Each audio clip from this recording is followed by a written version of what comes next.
SP नेता अब्दुल्ला आजम की मुश्किलें और बढ़ने वाली है। स्टाम्प चोरी के मामले में अब्दुल्ला आजम को नोटिस भेज दिया गया है। करीब 1,67,00,000 रुपए की स्टाम्प चोरी का यह पूरा मामला बताया जा रहा है। रामपुर में रहायशी जमीन को कृषि भूमि दिखाकर कम स्टाम्प शुल्क लगाकर जमीन का बेमाना कराने का आरोप लगा है। बेनजीर घाटमपुर के 3 जमीनों को अब्दुल्ला आजम ने खरीदा था।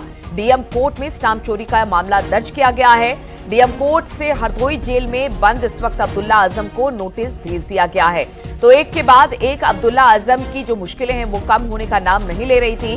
पहले फर्जी प्रमाण पत्र जो जन्म प्रमाण पत्र था उसको लेकर जेल में है और अब स्टाम्प चोरी का मामला अब्दुल्ला आजम पर लगा है। बताया जा रहा है एसपी नेता अब्दुल्ला आजम पर स्टाम्प चोरी के मामले में नोटिस भेज दिया गया है और करीब 1,67,00,000 रुपए का स्टाम्प चोरी का यह पूरा मामला है। रामपुर में रिहायशी जमीन को कृषि भूमि दिखाकर कम स्टाम्प शुल्क लगाकर जमीन का बेमाना कराने का आरोप लगा है।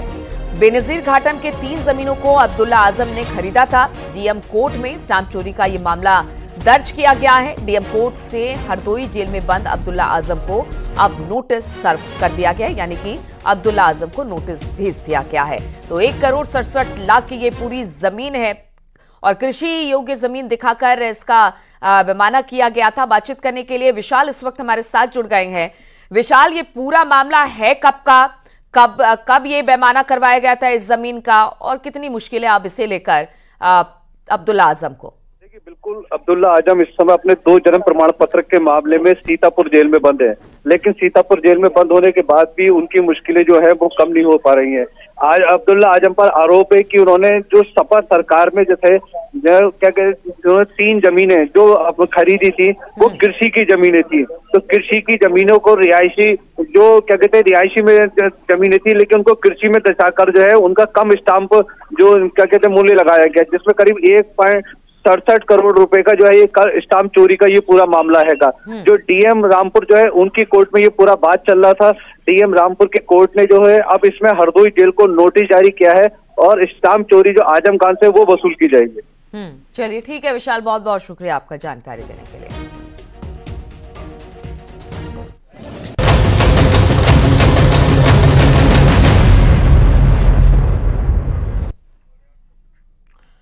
तो जय श्री राम और वंदे मातरम के नारों के बीच uniform civil code bill pass हो गया। भारी बहुमत से बिल पर उत्तराखंड विधानसभा में मुहर लग गई। मुख्यमंत्री पुष्कर सिंह धामी के नेतृत्व में उत्तराखंड विधानसभा ने एक समान कानून के बिल को पारित कर दिया। आज हम आपको बताएंगे कि यूसीसी बिल की A to Z स्टोरी आखिर है क्या। देखिए जरा ये रिपोर्ट।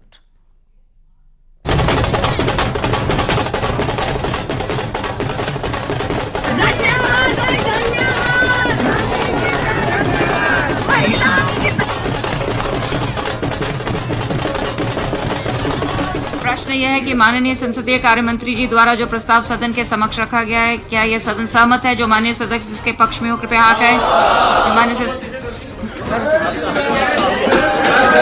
माननीय संसदीय कार्य मंत्री जी।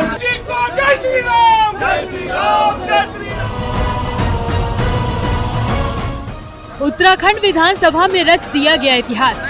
उत्तराखंड बन गया यूनिफॉर्म सिविल कोड लागू करने वाला पहला राज्य। माननीय संसदीय कार्य मंत्री जी। जय श्री राम, जय श्री राम, जय श्री राम।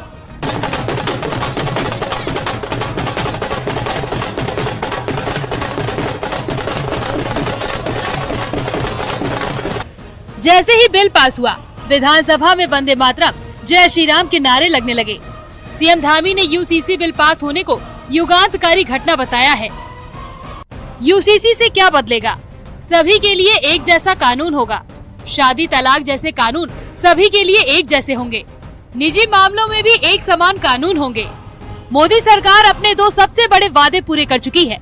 एक राम मंदिर का वादा और दूसरा धारा 370 हटाने का वादा।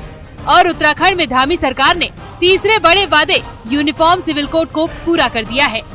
2 दिन तक चली चर्चा के बाद और कई मुद्दों पर कांग्रेस और बीजेपी के विधायकों के बीच तीखी नोकझोंक के बीच यूसीसी बिल को विधानसभा से पारित कर दिया गया है।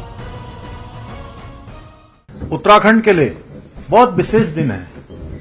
आज देवभूमि के अंदर, देवभूमि की इस विधानसभा ने आज ये विशेष विधेयक, जिसकी लंबे समय से देश के अंदर लगातार लोगों को प्रतीक्षा थी, लगातार जिसकी मांग उठती रही थी, जो बरसों बरसों का इंतजार था, वो देवभूमि उत्तराखंड के अंदर इसकी शुरुआत हुई है और विधानसभा के अंदर आज इसको पारित किया गया है। इसके लिए मैं उत्तराखंड विधानसभा के सभी सदस्यों का, सभी अपने सहयोगियों का धन्यवाद करता हूं और विशेष रूप से उत्तराखंड की देवतुल्य जनता का धन्यवाद करना चाहता हूं कि उनके कारण से ही, उनके आशीर्वाद से ही, उनके समर्थन से ही और उन्होंने जो हमको सरकार में आने का मौका दिया, उसके कारण से ही आज हम ये कानून बना पाए। समान नागरिक संहिता का जो एक्ट है, जो विधेयक है, उसको हम पारित कर पाए। अब सवाल ये है कि यूसीसी पास होने से उत्तराखंड में क्या बदल जाएगा। सबसे पहले हम आपको बताते हैं यूसीसी के तहत शादी विवाह को लेकर क्या बदलाव होने जा रहा है। एक से ज्यादा पत्नी रखने पर पूरी तरह से रोक। शादी का रजिस्ट्रेशन जरूरी होगा, बिना रजिस्ट्रेशन की शादी अमान्य। शादी रजिस्ट्रेशन नहीं तो 20,000 का जुर्माना। शादी के लिए लड़का लड़की की उम्र तय। लड़की की उम्र 18 साल, लड़के की उम्र 21 साल तय। शादी के नियम तोड़े तो जुर्माना और जेल। कानून के खिलाफ शादी पर 6 महीने की जेल, 50,000 का जुर्माना लगाया जाएगा। शादी रजिस्ट्रेशन नहीं होने पर सरकारी सुविधाएं नहीं मिलेंगी। यानी अब किसी भी धर्म में शादी के लिए लड़की की उम्र 18 साल से कम नहीं होनी चाहिए, वरना शादी को अवैध माना जाएगा। यूनिफॉर्म सिविल कोड में तलाक को लेकर सख्त और साफ प्रावधान किए गए हैं और तलाक को लेकर साफ साफ नियम बना दिए गए हैं। यूसीसी से क्या बदलेगा? हलाला जैसी प्रथा पर पूरी तरह से रोक। शादी के लिए इद्दत जैसी प्रथा अवैध होगी। कानूनी प्रक्रिया से ही तलाक लिया जा सकेगा। शादी के 1 साल तक तलाक नहीं हो सकेगा। शादी के बाद अवैध संबंधों पर तलाक लिया जा सकेगा। बदला लेने के लिए शादी की तो भी तलाक संभव। पति पत्नी में से एक के धर्म परिवर्तन पर भी तलाक संभव। तलाक के नियम तोड़ने पर 3 साल की सजा हो सकती है। यूसीसी में साफ कर दिया गया है कि तलाक के बाद दोबारा उसी पुरुष से या अन्य पुरुष से विवाह करने के लिए महिला को किसी प्रकार की शर्तों में नहीं बांधा जा सकता। और अगर हलाला जैसी प्रथा का पालन करवाया जाता है तो 3 साल की सजा या 1 लाख का जुर्माना हो सकता है। देश में सभी धर्मों के अलग अलग पर्सनल लॉ हैं। समान नागरिक संहिता लागू होने के बाद सभी धर्मों के लिए एक जैसा कानून आ जाएगा, लेकिन समान नागरिक संहिता में शामिल बिंदुओं के अलावा किसी भी धर्म की मान्यताओं से छेड़छाड़ नहीं की गई है। 3 तलाक को लेकर कानून बना और अब यूनिफॉर्म सिविल कोड में भी तलाक को लेकर एक व्यवस्था कायम की गई। इस व्यवस्था के तहत 1 साल तक शादी के बाद तलाक आप नहीं ले सकते। 1 साल के बाद ही आप तलाक के लिए कोर्ट में अर्जी लगा सकते हैं। इसके साथ साथ किसी प्रथा, परंपरा या धर्म समुदाय में जो व्यवस्थाएं होती हैं, सिर्फ कहने भर से आप तलाक नहीं होगा। तलाक के लिए आपको कोर्ट जाना ही होगा। पति के अगर चाहे तो तलाक ले सकता है, लेकिन अब पत्नी भी चाहे तो तलाक ले सकती है अपने पति से। उसके लिए अगर पति का व्यवहार खराब है, 2 साल तक पति उसके साथ नहीं रहता है, पति उसके साथ गलत तरीके से उत्पीड़न करता है, इस सूरत में पत्नी भी तलाक के लिए कोर्ट जा सकती है। अगर किसी की यूसीसी लागू होने के बाद 2 से ज्यादा पत्नियां हैं तो कोई पत्नी तलाक के लिए कोर्ट जा सकती है। यूनिफॉर्म सिविल कोड से लिव इन रिलेशनशिप को भी लेकर साफ साफ नियम बना दिए गए हैं। लिव इन रिलेशनशिप के लिए रजिस्ट्रेशन कराना जरूरी होगा। लिव इन में आधार कार्ड के साथ रजिस्ट्रेशन कराना होगा। एसडीएम लेवल पर लिव इन का रजिस्ट्रेशन किया जाएगा। दोनों पक्षों के माता पिता को भी जानकारी देनी होगी। यानी अब लिव इन में रहने वाली लड़की की उम्र 18 साल और लड़के की उम्र 21 साल होना जरूरी है।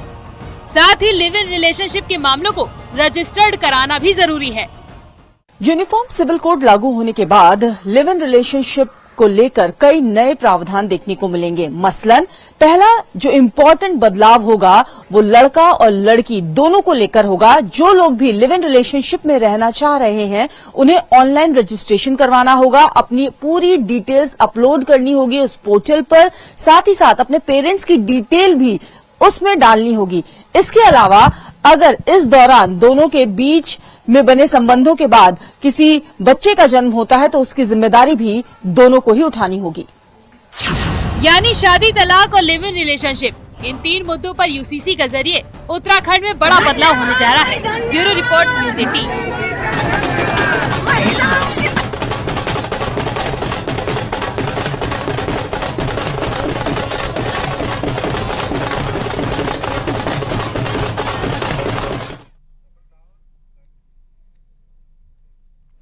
और रुकेंगे आप छोटे से ब्रेक के लिए, जल्द हाजिर होते हैं कुछ और खबरों के साथ। आप देख रहे हैं न्यूज़ 18 उत्तर प्रदेश उत्तराखंड।